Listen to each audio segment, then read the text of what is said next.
live kɔnɔna la ko mɔgɔ bɛ bɔ caman bɛ bɔ ka dabaya kuma fɔ réseau sanfɛ commentaire kɛlaw de kun bɛ duguma a ye commentaire kɛlaw jaabi bon o yɛrɛ ka bɔ yen hali an ka commentaire kɛlaw bɔ yen bon Jaba ye ne de jaabi aw bolo ko Jaba bɛna faransiya n'a ma diya a bɛ se ka scène kɔn a bɛ se ka scène suit ni Jaba nana faransiya a bɛ wo la n bɛ taa n bɛ bɔ yen n'a ye Jaba diya ni gɛɲɛ bɛ bɔ Mali la ka na Jaba bɛ gɛɲɛ kɔrɔ ta ne kama k'a jigin ne kan n bɛ jɔ k'a lajɛ fo kuma min y'a diya a k'a bugɔli kɛ mais kuma min bɛ n da kɔnɔ n bɛ kuma wɛrɛ fɔ a ye face à face o bɛ farinya ka tɛmɛ réseaux sociaux kan a yɛrɛ b'a fɔ ko ni bɛna kuma min fɔ ko n ka n'a fɔ réseau kan ne tɛ fugariden ye dɛ ne tɛ palan ye dɛ ni ma jɔn jɔn ni bɛ ne don ne bɛ fɛn fɛn fɔ réseau kan ni ye ne face à face ni ma ɲɔgɔnna fila f'i ye ala k'an ni minɛ Manden princesse mankan don l'incontestable princesse l'incontournable princesse la seule et l'unique blogueuse influenceuse by Mali ne ka kanu tɛ nafigidenya kanu ye dɛ ne ka kanu tɛ tɔgɔ ɲini kanu dɛ ni ne adamaden min kanu ne y'i kanu de wa ne ka bɔsi bɛɛ bɛ ten sans exception u bɛɛ ka di ne wa ni fɛn o fɛn ni diɲɛ don o don ni fili kɛra ka na ne ka niveau la ne bɛ bɔ ne bɛ live kɛ a tɛ dogo mɔgɔ si la n bɛ kuma u fɛ hali kuma kɔnɔ ni hakilima y'a mɛn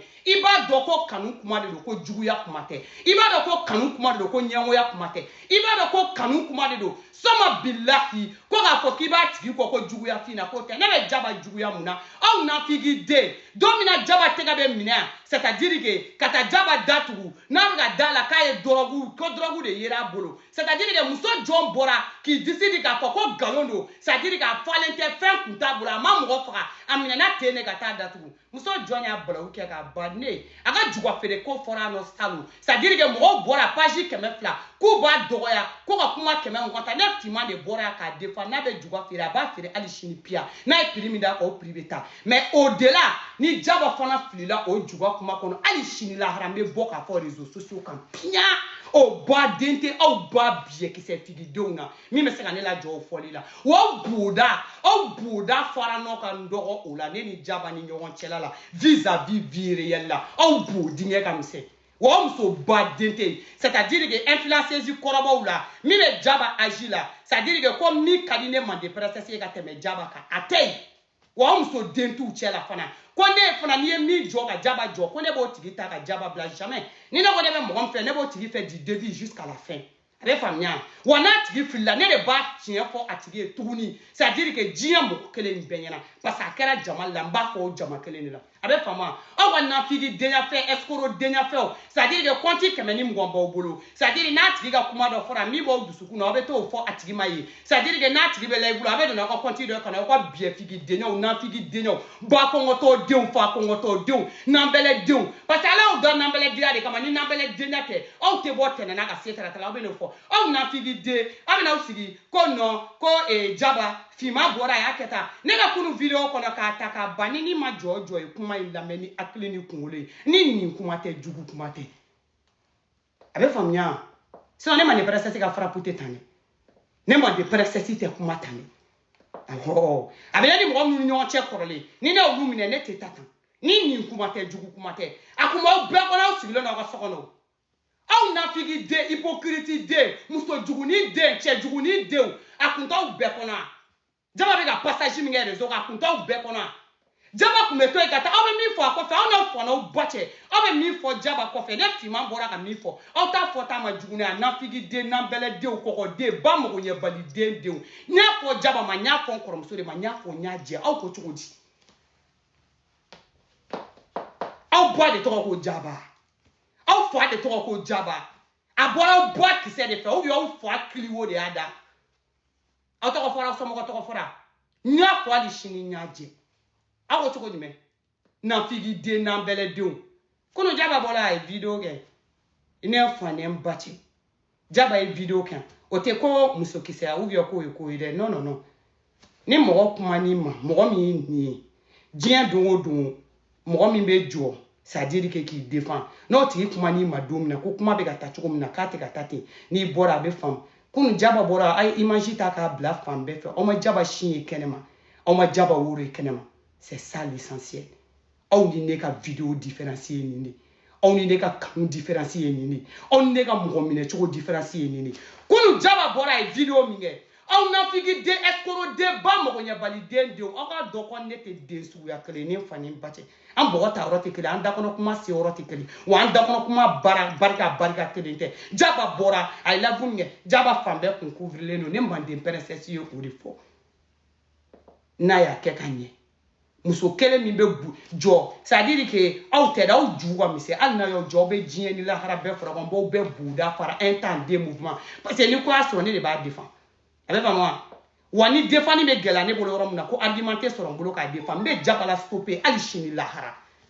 mala stopper ka la jo avec moi o te jaba kele ne o ne ka ani ne ka bossi be sans exception seulement de kuma la ya fin tala cheto sama se gutala en Dubai a fora dorone nyana ko c'est-à-dire que ka fora ko ne de bena bo ko wari kama ko aboni deninga image doy ama se ka pune mande princesse far sogola wa ma se ka tongono wa nya ataki ga réseau ka kera jien benyana neni awte mo sugu yakele ne ni fani bachaw ne te den sugu yakele amata bogo kelina amata aklina kelina mirina kelenta una wa anteke den sugu yakele fo ka jien wuli kuma mi fora adon ne wute se ka do ko kuma te chien adon hali ni sampera un jigina kana ne ta do ko kuma kunte chien parce que kuma kele me fo jien wono kuma be fiye yorom na c'est-à-dire que était énergie la neta nan na fone ko mo ni kuma fone ma nani chien fla sabatu gura ni wono ne ba kuma mne ni sebe bo ne be énergie selon ça parce que ne adama de kanu ni ko fone ma ne ko fa be ne toro mais ni mo ni kanu tele ni nyon cha ni yere fa kuma la te pa ke ne film parce que ne bo ti la été ne do ni te nyon nyesra avec moi mais ne be mo mi don ou bien ne mo mi kanu ou bien ne ba do mi mene ni mini nyon che autrement ben na fiki denya la réseaux sociaux ka waklite mo la olu benine mande princesse inbox ko no no nya e dungu do o bodinga be faraka o boda ji sera nya daka che de on te kelene autre mo kalama don bamako ala fa moi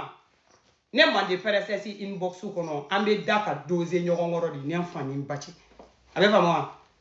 mais mo wate sigere réseau ga ne kibo beta ko lu be fo parce que lu tene nya sera la ne ka kanu e kanu kun keleni ni kanu nyongo kelena ande klengata ni fila jamala bi samo jama kelena ça dire que qui régler sinon no te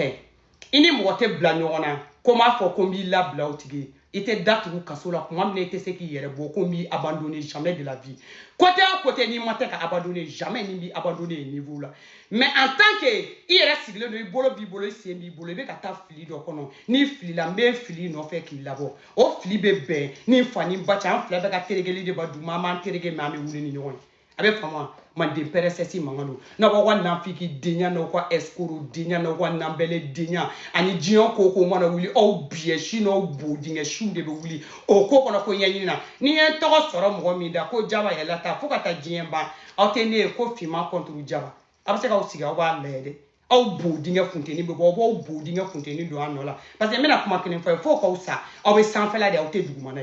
avec fama fuka ta usa o nya be sanfela de o te dugumana avec mamia esa wo boda wo ka kuma la me avec mam ni jaba ko ka be mbugo ka anfa me kuma mbe nda wono mbo fo ai wa mbugo to fa na bo kuma me abe bugo li jo ka kentai aba fa mo aba do ju ko no ka famia man dem princesse mangano o kuma la ndo ko boda ala ba ko sa bonika